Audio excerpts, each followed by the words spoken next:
జీహెచ్ఎంసీలో ప్రక్షాళన మొదలైంది. 2 రోజుల్లో 50 మందికి పైగా అధికారులను బల్దియా నుంచి తొలగించారు కమిషనర్ రొనాల్డ్ రాస్. రిటైర్డ్ అయిన విధుల్లో కొనసాగిన 37 మందిని టర్మినేట్ చేశారు. అక్రమాలకు పాల్పడిన మరో 14 మందిని విధుల నుంచి తొలగించారు. ఫేక్ ఫింగర్ ప్రింట్స్ ద్వారా జీహెచ్ఎంసీకి నష్టం చేసిన 14 మంది సూపర్వైజర్లను సస్పెండ్ చేశారు. అంబర్పేటలో 11 మంది, శేరిలింగంపల్లి నుంచి 3 సూపర్వైజర్లపై వేటు వేశారు. వచ్చే రోజుల్లో మరికొంతమందిపై వేటుకు రంగం సిద్ధమైనట్లు సమాచారం. జీహెచ్ఎంసీలో అనేక ఏళ్ల నుంచి జరుగుతున్న అక్రమాలకు చెక్ పెట్టాలని అధికారులను ఆదేశించారు కమిషనర్ రొనాల్డ్ రాస్. మరిన్ని డీటెయిల్స్ శ్రవణ్ అందిస్తారు. శ్రవణ్, జీహెచ్ఎంసీ ప్రక్షాళన అప్డేట్స్ ఏంటి? కొత్త ప్రభుత్వం ఏర్పడిన తర్వాత అన్ని శాఖల్లో ప్రక్షాళన చేయాలని రాష్ట్ర ప్రభుత్వం డిసైడ్ అయింది. ఆ విధంగానే గ్రేటర్ హైదరాబాద్ మున్సిపల్ కార్పొరేషన్లో ఉన్నటువంటి అక్రమాలు, అవినీతి పైన కూడా ప్రత్యేక దృష్టి పెట్టాలని రాష్ట్ర ప్రభుత్వం ఆదేశించినట్లు మనకున్నటువంటి సమాచారం మేరకు తెలుస్తూ ఉంది. అందులో భాగంగానే గత ప్రభుత్వంలో ఉన్నటువంటి నాయకులకు దగ్గరగా ఉన్న వాళ్ళు ఎవరైతే రిటైర్ అయిన తర్వాత కూడా ఎక్స్టెన్షన్ తెచ్చుకొని డ్యూటీలో కొనసాగుతున్న వాళ్ళపైన వాళ్ళకి సంబంధించిన లిస్టు ఇటీవల రాష్ట్ర ప్రభుత్వం అడిగింది. సో జీహెచ్ఎంసీలో మొత్తం దాదాపుగా 46 మంది రిటైర్డ్ అయిన తర్వాత కూడా ఎక్స్టెన్షన్ తెచ్చుకొని విధుల్లో కొనసాగుతున్నారు అనేటువంటి లిస్ట్ని అధికారులు రాష్ట్ర ప్రభుత్వానికి పంపారు.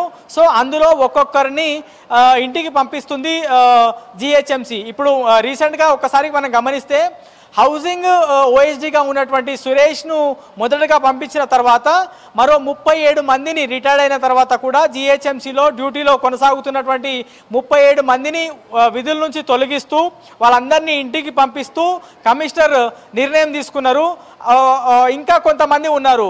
మేయర్ దగ్గర పనిచేసేటువంటి ఓఎస్డీ విజయకృష్ణ కావచ్చు, లేదంటే ఇంకో ఓఎస్డీ రాజ్ కుమార్, ఇట్లా వాళ్ళిద్దరు ఉన్నారు. వాళ్ళిద్దరిని ఎప్పుడు తొలగిస్తారు? వాళ్ళు కూడా రిటైర్డ్ అయిపోయారు కదా అని మనం అడిగితే మేయర్ దగ్గర నుంచి స్పెషల్ రిక్వెస్ట్ మేరకు వాళ్ళని అక్కడే పెట్టినట్లుగా మనకి ఉన్నటువంటి సమాచారం మేరకు తెలుస్తూ ఉంది. ఇక వాళ్ళు కాకుండా జీహెచ్ఎంసీలో కంట్రోల్ రూమ్ ఉంటుంది. కంట్రోల్ రూమ్లో అనురాధ అనే ఆఫీసర్ ఉన్నారు. ఆమె కూడా చాలా రోజులైంది రిటైర్డ్ అయిపోయిన తర్వాత కూడా ఆమె కొనసాగుతున్నారు. ఆమెని కూడా పంపించేయాలనేటువంటి నిర్ణయానికి అయితే వచ్చినట్టు తెలుస్తుంది.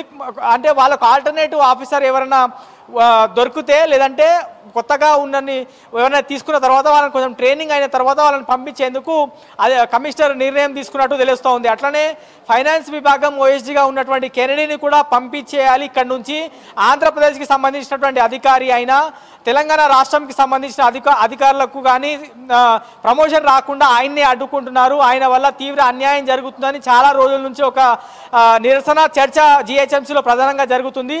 ఆయనని ఇప్పటికే ఫైనాన్స్ విభాగం నుంచి పక్కకి తప్పించారు. ఇంకా కొన్ని రోజుల్లో ఆయనను కూడా పంపించేస్తామనేటువంటి అంశాన్ని కమిషనర్ స్పష్టం చేశారు. ఇక వాళ్ళే కాకుండా రిటైర్ అయిన తర్వాత విధిలో కొనసాగుతున్న వాళ్ళని ఈ విధంగా పక్కకి జరిపితే అక్రమాలకు పాల్పడుతున్నటువంటి శానిటేషన్ ఫీల్డ్ అసిస్టెంట్లు, అంటే ఎవరైతే రోడ్లు ఊడ్చేటువంటి వర్కర్లు ఉంటారో వాళ్ళందరి పైన పనిచేసేటువంటి ఈ సూపర్వైజర్లను ఇవాళ మొత్తం కలుపుకుంటే దాదాపుగా 14 మంది సూపర్వైజర్లను టర్మినేట్ చేస్తూ కమిషనర్ నిర్ణయం తీసుకున్నారు.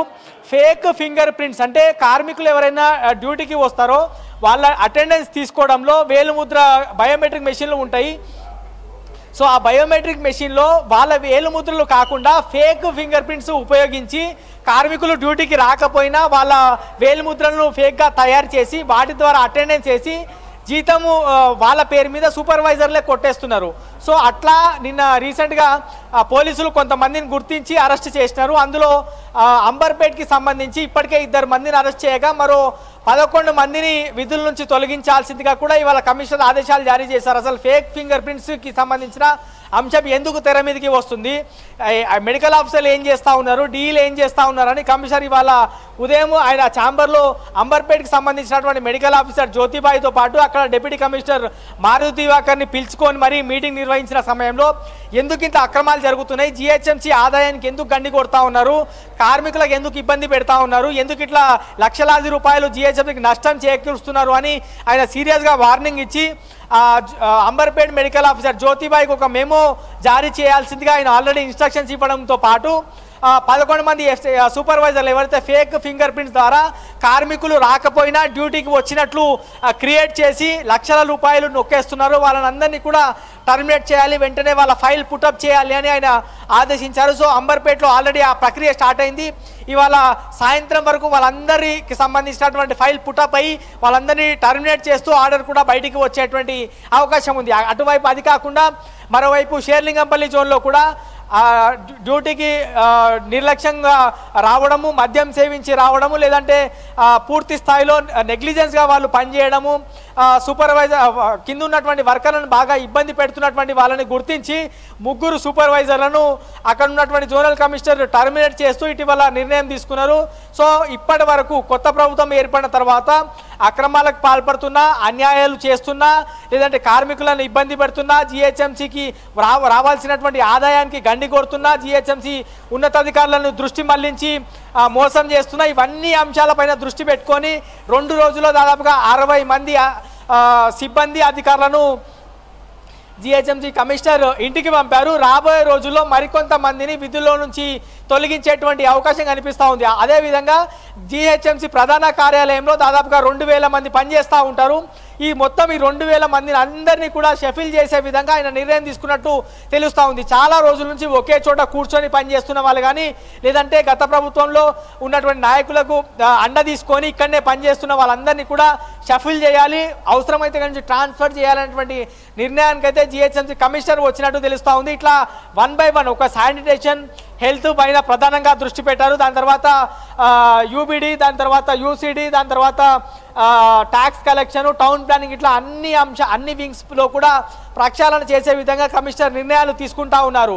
రాబోయే రోజుల్లో ఈ ప్రక్షాళన మరింత వేగంగా ఉండబోతుంది అనేది మనకు ఉన్నటువంటి సమాచారం. ఒకవైపు ఈ విధంగా ప్రక్షాళన చేస్తూనే ఎలక్షన్కి సంబంధించినటువంటి ప్రక్రియ ఏదైతే ఉందో దాని మీద అధికారులు ఫోకస్ పెట్టారు. ఒక్కసారి లోక్సభ ఎలక్షన్స్ కంప్లీట్ అయితే ఖచ్చితంగా ఈ ట్రాన్స్ఫర్స్ కానీ, ఈ షఫలింగ్స్ కానీ, ప్రక్షాళన కానీ పెద్ద ఎత్తున జరగబోతుంది అనేది మనకి ఉన్నటువంటి సమాచారం మేరకు తెలుస్తూ ఉంది. ఇటీవల ఈవీడీఎంలో పూర్తిగా అక్రమాలకు పాల్పడుతున్నటువంటి కార్తిక్ని, అడ్వర్టైజ్మెంట్ విభాగంలో పనిచేస్తున్నటువంటి కార్తిక్ని ఇక్కడ నుంచి ట్రాన్స్ఫర్ చేస్తున్నట్లు ఆయన జిహెచ్ఎంసీ కమిషనర్ ఆల్రెడీ ఆదేశాలు ఇచ్చారు. అట్లా ఈవీడీఎంలో ఉన్నటువంటి అడ్వర్టైజ్మెంట్ విభాగంలో ఎంతమంది ఉన్నారు, శానిటేషన్ విభాగంలో ఎంతమంది ఉన్నారు అనేటువంటి అంశంపైన ప్రత్యేక దృష్టి పెట్టారు. మరో అంశం నేను చెప్పే ప్రయత్నం చేస్తా.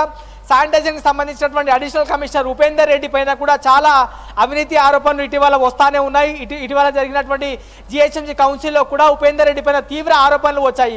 ఆయనని ఎప్పుడు తొలగిస్తారు అనేటువంటి ప్రశ్న ప్రస్తుతం ఉత్పన్నం అవుతుంది. మేయర్ కూడా ఇటీవల ఉపేందర్ రెడ్డి లాంటి అవినీతి ఆఫీసర్ మనకు అవసరం అనేటువంటి వ్యాఖ్యలు చేసినట్టు మనకి ఆఫ్ ద రికార్డులో తెలిసినటువంటి అంశం. మరి చూడాలి, ఇంకా చాలా మంది కూడా పేరుకుపోయారు. కొంతమందిని అయితే కమిషనర్ తొలగించేటువంటి ప్రక్రియ స్టార్ట్ చేసినారు.